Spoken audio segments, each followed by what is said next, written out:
In this video, we are going to fix Microsoft Store error code 0x87e00196. So without any further ado, let's get started. The first solution that you can do is that you need to repair the Microsoft Store app. So navigate here at the bottom search bar, type for Store, then wait until you can see a best match, which is the Microsoft Store. Please make a right click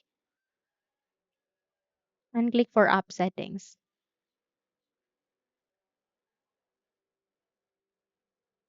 Then once you have opened this Microsoft Store setting, please scroll down, click for reset and click for reset again. Wait until this procedure would be finished. It will mark check, meaning you have done it.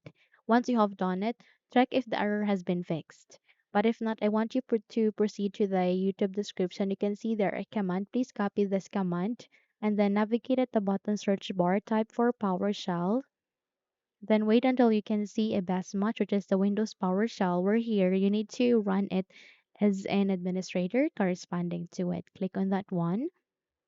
And then wait until you can open this blank window. Where here you need to copy first and then Control C, then Control V here, or just make a right click in order to paste that and then click on the enter key in your keyboard. Wait until the procedure would be finished and then restart your computer and check if the error has been fixed. Now that's it. If you found this video helpful, kindly like and subscribe. You may also click or turn on the notification bell so that you will be notified for more upcoming tutorials. Thank you and have a good day.